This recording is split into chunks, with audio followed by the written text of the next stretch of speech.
Ayan, recorded na. Ulitin natin, ang area of the rectangle is 2x cubed plus 5x squared minus x minus 6. The given length is 2x squared plus x minus 3, and we're looking for the width. Ang formula po for the area is equal to length times width. At kung width ang hinahanap, we have to divide both sides by the length. So ang formula na natin for the width is area divided by the length. Kapag divide natin yan, mas okay po na ang gagamitin ninyo ay ang long method kaysa sa synthetic division.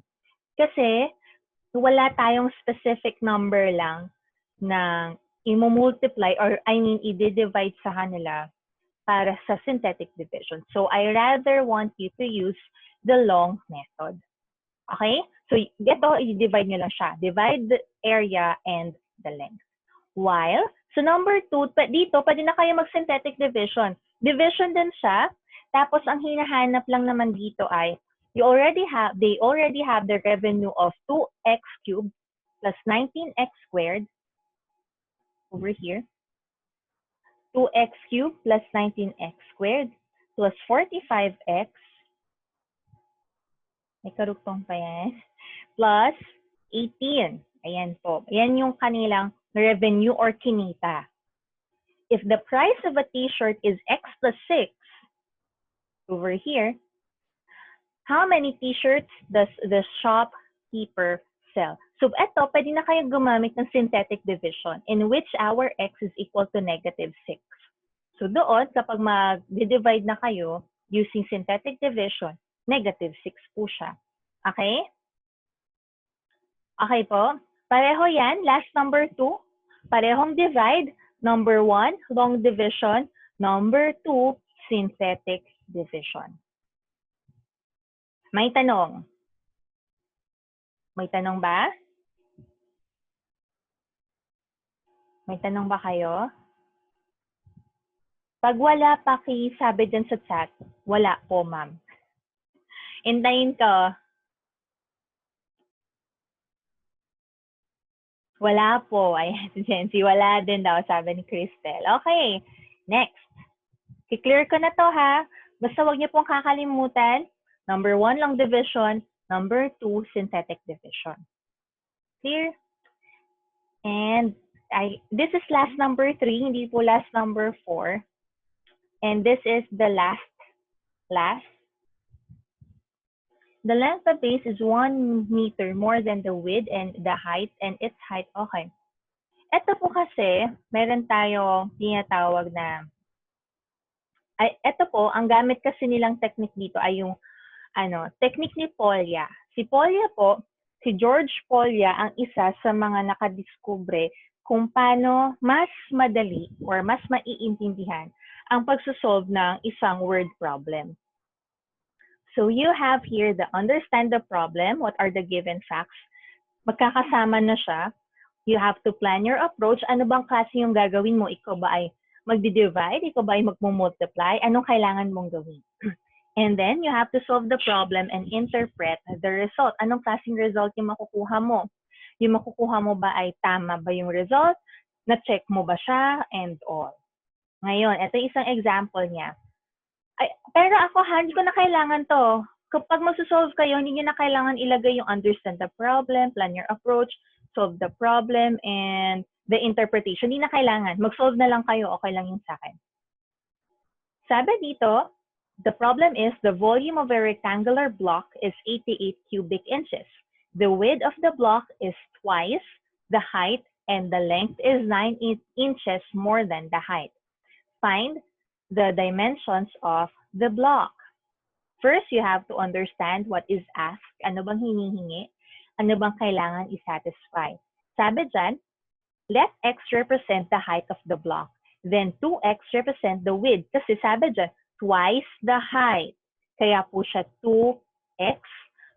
Tapos ang x niya ay yung height kasi hindi natin alam kung ilan talaga siya.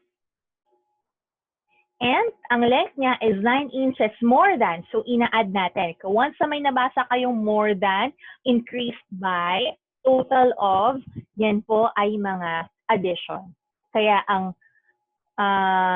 length natin dito ay x plus 9, in which the formula for volume is length times width times height. So dito sa activity natin, this is a rectangular pyramid. So iba naman ang formula for rectangular pyramid. Okay po?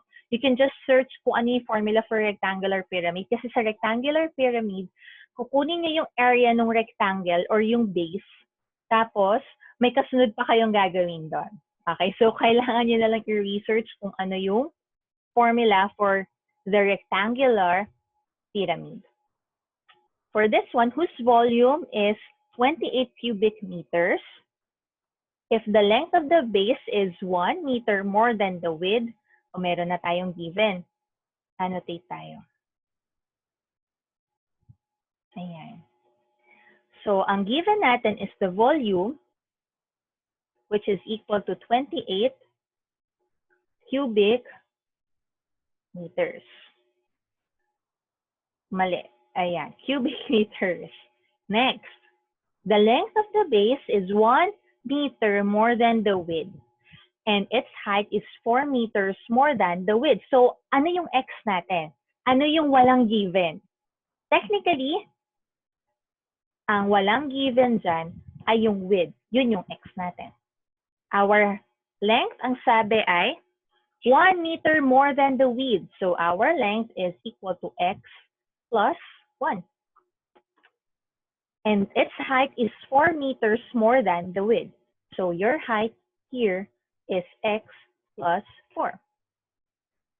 Tapos, kung meron na kayong formula for the rectangular pyramid, substitute nyo lang yan lahat. Tapos, diretso na kayo kung paano nyo makukuha yung mismong answer. Okay? Okay po tayo? Pero at least ito, nandito na siya. Kayo nang bahala dumiskarte kung ano yung kasunod. Pero technically, you just have to substitute the values na nandito sa atin or sa given natin na nandito. Pwede niyong wag munang isulat yung cubic meters para hindi kayo naguguluhan, yung puro numbers lang at yung puro letter X lang. Okay? May tanong? Ito po ay sa number 1 ha, para meron na kayong given. Hindi na kayo malito kung anong klase ang, kung paano nyo siya gagawin. Ayan. So, ganyan. Tsaka ito. Ayan. So, number 2, a triangular cloth has an area of 35 square meters. So, area naman yung given. 35 square yards. Yards pala. Yards squared. Ayan. If the height of the cloth is 3 yards more than the base, find the measure of the base and the height. Ano ba kapag yung base? Yung base po, kasi ang triangular cloth mo, probably po, ay, anong tawag dito? Yung base nito, kapag sa triangular cloth, ay square yards. So, ang ilalim mo ay, pwede siyang square pa din. Kaya yan lang yung given, 35 square yards. Okay? Pag yung base niya, may isa siyang way, you can also get the square root of the given. Pero since nawawala yung base, yan yung x natin. And then, yung height, ang sabi dyan, yun daw ay 3 yards more than the base. So, we have x plus 3. Ayan na siya. Kung meron na kayong formula, pwede nyo na siyang isolve pareho. Tapos na. Sakto tayo, 1:55 hanggang 2 o'clock lang tayo eh. Tama ba ako? Hanggang 2 o'clock ba tayo? May tanong? May tanong ba kayo? Chat kayo dyan. May tanong ba kayo? Or okay na? Wala daw tanong si Cristel, si Jency. Pwede niyo namang i-research yung yung mga, tawag na ito. Okay na din daw si Jency. Pwede niyo i-research yung mga formulas. Kung ako yung tatanungin, mas maganda sana kung meron na talaga kayong mga kopya ng mga formulas. Kasi kahit mag-college kayo at kayo ay mag-college, kayo ay mag-grade 11, mag-grade 12, kailangan nyo yung mga kopya ng mga formulas ng mga shapes. Believe me. Okay? Kaya sana meron na kayong kopya niyan or meron na kayong mahahanapan agad para mas madali para sa inyo. Kung wala ng tanong, that's it. I'll see you tomorrow. May tomorrow ba tayo? Natapos naman natin yung module 6. Sali na lang kayo kung gusto niyo sumali bukas. Kasi probably me and Luis will be having our meeting tomorrow. Kaya sali na lang kayo kung gusto niyo sumali. Okay? Kung wala ng tanong, that's it. I'll see you with a question mark. I'll see you tomorrow. Kayo nang bahala kung gusto niyo sumali. That is 8 o'clock ng umaga. Okay. Stop recording. I'll see you tomorrow